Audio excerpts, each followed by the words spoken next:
बाबर आजम का रिटर्न हुआ T20 में। उन्होंने मोमेंटम पकड़ा। बिग बैश में भी पहले दो मैचों में रन नहीं किए, बट फिर रन किए।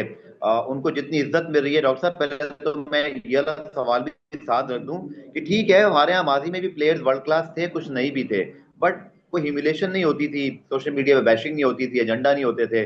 बट उसने फिर भी बाउंस बैक करके दिखा दिया, थोड़ा टाइम लगा। लेकिन एक तो ये बताइएगा, आपने बड़ी क्रिकेट कवर की है, क्या बाबर आजम इससे आगे और जाएंगे, या वो जो उनका टफ पीरियड है वो ऑन एंड ऑफ थोड़ा सा भी चल रहा है, रन होते हैं फिर रुक जाते हैं फिर होते देखिए, हैं? दूसरा सर, वर्ल्ड कप बात बड़ी में श्रीलंका की हाँ, T20 वर्ल्ड कप मेंशन करते हैं, क्या रोल होगा, कितने इंपॉर्टेंट? अब मैं किसी को डीमीन नहीं करना चाहता, लेकिन बाबर आजम शायद पाकिस्तान की हिस्ट्री का one of the finest batsman ever है। और ये ठीक है कि लोग वो है कहेंगे कि यार इसने अभी तक किया क्या है, इसका लीन पैच है। जावेद मियांदाद भी थे, हनीफ मोहम्मद भी थे, सईद अनवर भी थे, जहीर अब्बास भी थे, आसिफ इकबाल भी थे। Okay fine, they were great great cricket. Inzamam was one of the finest batsman ever. लेकिन ये जितना लेट खेलता है, जितना क्लासिकल खेलता है, जितना इसका बैलेंस है, ये एक्स्ट्रा ऑर्डिनरी है। हुआ ये है कि आपने जिस तरह इसको हैंडल किया, ये मेंटली इतना स्ट्रांग नहीं था जितना इंजमाम वगैरह थे। तो जो इसके इंटरनल प्रॉब्लम थे वो एक्सटर्नलाइज हो गए। जब वो एक्सटर्नलाइज हुए, ये लेट खेलने वाला आदमी था, इसको थोड़े से प्रॉब्लम्स आ गए। नॉट इन टेक्निक और मैथड, इतने बड़े प्लेयर का ये नहीं होता। इसके सिर्फ डिलेड रिएक्शंस हो गए। अब वो वापस आ रहा है। अच्छा, जो वो T20 का वो हाईएस्ट रन गेटर है, एग्रीगेट है यार इन द वर्ल्ड, ठीक है, बट जिस तरह वो वापस आ रहा है T20, वो जिस तरह खेलता था, आप उसको उस तरह अगर खेलने दें तो बाखुदा वो राशिद लतीफ सही कहते हैं, ये एक टांग में भी बाकी प्लेयर, बाकी जो इस वक्त कंटेम्प्रेरी प्लेयर्स हैं उनसे बेहतर है। सो आई पर्सनली फील कि बाबर आपको सेम्बलेंस ऑफ बैलेंस देगा। बहुत बड़ा नाम है, आपको नजर आ गया कितना बड़ा ब्रांड है, बिग बैश ने उसको कैसे वेलकम किया है। और ये अप्स एंड डाउन्स होते हैं, कितनी जल्दी वो ये चीज समझ के अपने आप को मेंटली एडजस्ट करता है। इसके सारे प्रॉब्लम्स मेंटल हैं, nothing to do with skill, class और टैलेंट। वो तो अनब्लेमिश्ड है।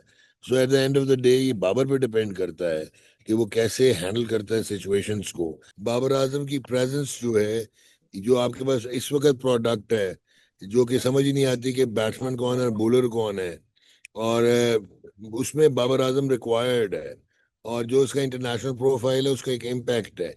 और बाबर अपना ठीक है कि उसके जो मैं कह रहा था कि उसके इंटरनल प्रॉब्लम्स एक्सटर्नलाइज हुए, लेकिन अभी is trying to come out of it. But उसको ये समझना होगा कि उसकी जो गेम है वो उसी को एडहेयर करे और उसी तरह लेके चले, तो वो श्रीलंका के विकेट्स पे he can be the player who can make the difference. Doctor साहब, T20 वर्ल्ड कप में जिस तरह की टीमें आ रही हैं, जो स्टाइल ऑफ प्ले है, बट कंडीशंस हमने देखा कि इंग्लैंड कितनी बुरी तरह एक्सपोज हुआ इंडिया में। कंडीशंस डज मैटर, खासतौर पर जब आप एक ज्यादा तेज क्रिकेट खेलते हैं। एशेस में इंग्लैंड का जो हमने हाल देखा वो यही था कि वो ऑस्ट्रेलिया को वो पेस पर मैच नहीं कर पाए जो उनकी एक बैस बॉल थी। बट जो श्रीलंका की विकेटें हैं, ये कितना का हमारा एडवांटेज है डॉक्टर साहब कि हम सारे मैचेस वहीं खेलेंगे, इंडिया भी फ्लाई आउट होके आएगा, मैं बट इसके मैं बावजूद आपको हम टॉप फेवरेट टीमों में शामिल हैं? देखें, बात सुने, हमने कोशिश तो पूरी की है कि हम आखिरी में आखिरी टीम बन के जाएं जिस किस्म की हम सिलेक्शन कर रहे हैं। लेकिन एक तो कंडीशंस, दूसरा हमारे लिए बहुत अच्छा हो गया कि गौतम गंभीर इंडिया का हेड कोच बन गया। उसने भी उनका जो है ना तेल निकाल के रख दिया, और वो लग रहा है कि वो हमारी तरह ही वो भी कर रहा है। अच्छा, अब तीसरी इंपॉर्टेंट चीज है कि New Zealand alien to those conditions होगी, श्रीलंकन अगर प्योर बेल्टर्स या पाटा पिचेस आप नहीं प्रोवाइड करते। इंग्लैंड के अपने मसाइल हैं। तो मैं तो आपको शुरू में कह चुका हूं कि आपके स्पिनर्स इतने तगड़े हैं, अगर आप कॉम्प्रोमाइज नहीं करेंगे इब्रार को या उस्मान तारिक को, you can and up in the last four. इतने ब्रिलियंट आप जा सकते हैं। और आपको रन्स चाहिए होंगे 180, 85, 170, और वहां पे आपके पास बॉलिंग है जो कि बड़ी आसानी से आपको मैचेस जिता सकती है। हाँ, रेंज शॉर्ट एंड हो गए, कटेल्ड हो गए, फिर आप पैनिक कर जाओगे क्योंकि सलमान अली आगो को जगह नहीं मिलेगी कि उसने बारी किधर लेनी है। सो ये चीजें अगर आप देख लें तो यही पाकिस्तान की team because of the conditions should be taken as favourites, and I will rank them as favourites when the world cup starts. Topic, Pakistan super league हमारा ऐसा ब्रांड जो 11वें साल में इंटर, और मुआहदे भी 5 रिन्यू हो गए, एक टीम नहीं आ सकी, 2 टीमें ऐड होने जा रही हैं। हमने जी लंदन में, अच्छा डॉक्टर साहब मुझे एक चीज समझ नहीं आई, रोड शो आपकी इंग्लिश वोकैबुलरी तो हमारे सर के ऊपर से जाती है, बट आप हमें समझाते भी हैं, आप हमें बहुत ज्यादा जो है वो गाइड भी करते हैं। लोग ये समझ रहे थे कि पीएसएल दा रोड शो का कोई मतलब है, कोई रोड से उत्ते कोई बहुत बड़ी गड्डियां शड्डियां होंगी, स्टार निकले होंगे। ये जब जब हमने न्यूयॉर्क में भी देखा, तो वहां पर हमने देखा कि वहां भी और लॉर्ड्स में भी कि बड़ा एक सोफेस्टिकेटेड माहौल और बिजनेस ओरिएंटेड सब कुछ। तो ये रोड शो जो हुए और पीएसएल का इस पे इम्पैक्ट आप क्या देख रहे हैं? मतलब मैं इसको वो नहीं कह रहा कि वो गलत चीज हुई, बट क्या रोड शो का मतलब कुछ और था? पूरे बड़े फैंस ने बोला कि डॉक्टर साहब से पूछेगा कि रोड शो ये में रोड भी नजर नहीं आया और ये शो तो थोड़ा बहुत। जो रोड शो का कॉन्सेप्ट है ना, वो तो रेप्लिकेट नहीं किया जो हमने इनके दो वो देखे हैं इवेंट्स। तो शायद ये रोड शो से ज्यादा कोई बेहतर और नाम दिया जा सकता था, टैग लाइन दी जा सकती थी। क्योंकि रोड शो वो होते हैं जहाँ पे आप एक कॉमन आदमी के साथ जाके इंटरेक्ट करते हैं, बात करते हैं, कॉमन व्यू लेते हैं, ब्रांड बिल्डिंग करते हैं, फन गेम्स होती हैं, इंटरेक्टिविटी होती है, कम्युनिकेशन होती है, एंगेजमेंट होती है क्राउड की।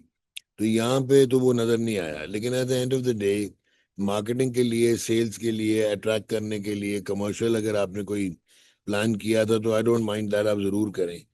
पाकिस्तान सुपर लीग का जो मुझे मसला नजर आ रहा है वो ये है कि सुनने में आया है कि बहुत सारे लोग अट्रैक्टेड हैं, 12-14 पार्टीज हैं जो ये दो टीम्स उठाना चाहती हैं। लेकिन क्योंकि आपका भी ताल्लुक पेशावर जालमी से, हम बैठे भी उसके प्लेटफॉर्म पे हुए हैं। कौन है कि जो 11वें साल में भी लॉसेस लेना चाहेगा? ठीक हो गया।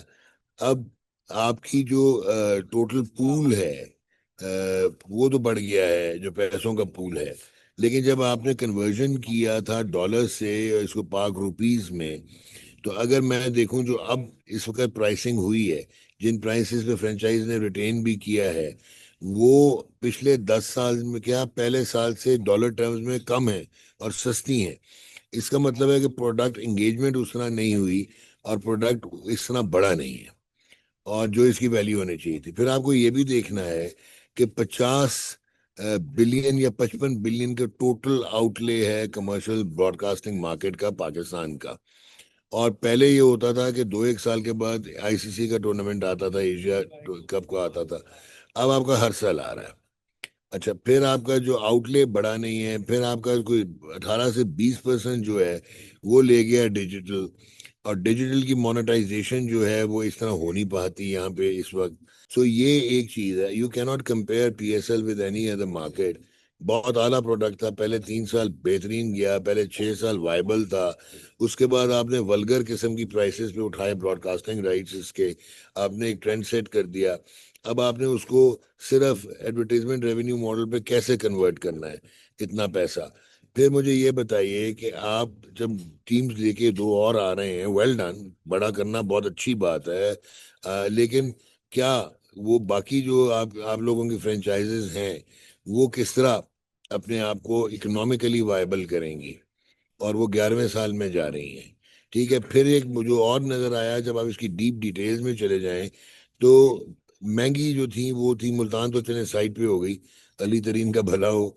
लेकिन जो कराची किंग्स है और जो लाहौर कलंदर्स है, जो सबसे एक्सपेंसिव आपकी फ्रेंचाइजेज हैं, उनकी जो प्लेयर एंगेजमेंट है, उनकी जो कंज्यूमर एंगेजमेंट है, वो आप हैरान होंगे कि पेशावर ज़ल्मी और कोयटा ग्लैडिएटर से कम है।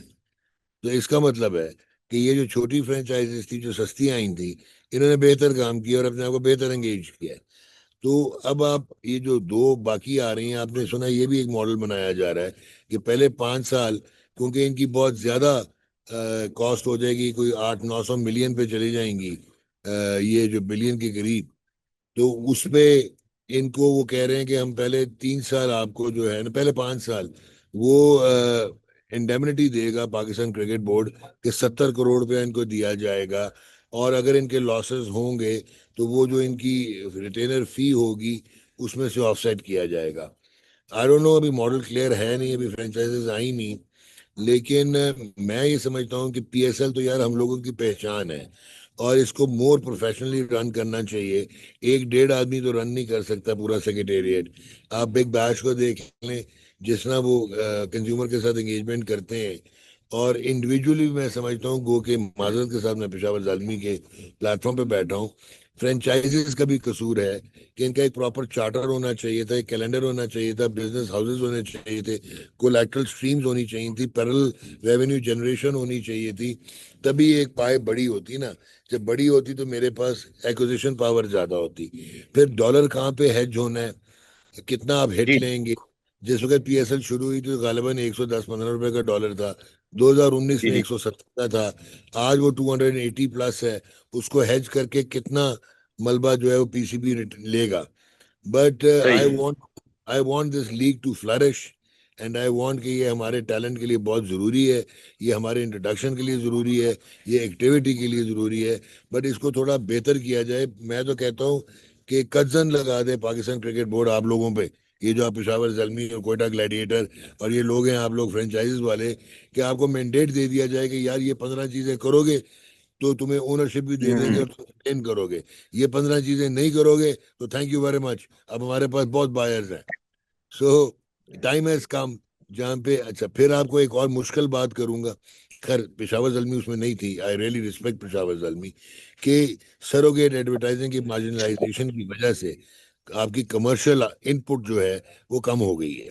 تو مشکل ہو جائے گا برانڈنگ کرنا انڈیویجولی اپنی فرینچائزز کو, اور پھر اپنے کاسٹ کو, پھر پلیئرز کو ریٹین کرنا. پھر پلیئرز, ابھی تک آپ ڈرافٹ سسٹم پہ چل رہے ہیں, ابھی تک آپ آکشن پہ نہیں آئے. آکشن پہ اب اس لیے نہیں آئے کہ آپ ڈالر کنورژن کیسے کریں گے, مجھے تو نہیں سمجھ آتی کہ ایک پلیئر کو اگر آپ نے $1,60,000 دینا ہے اور وہ صحیح ہے. باقی کون دے گا, اور ہیج کتنے پہ ہوگا, باقی کون ملبہ اٹھائے گا. تو یہ چیزیں ہیں. بٹ آئی تھنک لوگ, پاکستان کرکٹ بورڈ obviously ان کا پروڈکٹ ہے, they will not hurt it, rather they will remake it, rejuvenate and reinvigorate it. بہت بہت شکریہ ڈاکٹر صاحب. اور آج کے لیے اتنا ہی. آپ کا شکریہ بھی کہ آپ کے لیے ساتھ ساتھ بہت ساری دعائیں. آپ کی جو انسپریشن ہے, آپ کی جو فائٹ ود یور ڈیزیز, ہم اس کو بڑا مطلب انسپائرڈ بھی ہوتے ہیں. دعائیں آپ کے لیے کہ آپ اسی طرح ہمیں جو ہے وہ سکھاتے رہیں, بتاتے رہیں. اور ایک پروگرام آپ کے اوپر ہم ضرور ڈیو کر کے جا رہے ہیں. جب یہ نئی Thank you ٹیمیں very آئیں گی تو ضرور آپ کو بلائیں گے اور ایک بہت ڈیٹیل ڈسکشن کریں گے. جو ماڈل ہمارے سامنے آ much. چکا ہوگا, اور انشاءاللہ اس کو بڑا Definitely. Properly. Thank you so much for your time doctor صاحب, اور ویورز کا بھی بہت بہت شکریہ. انشاءاللہ پھر نیکسٹ ایپیسوڈ میں آپ سے ملاقات ہوگی. ڈاکٹر صاحب کو اجازت دیجیے. اللہ حافظ.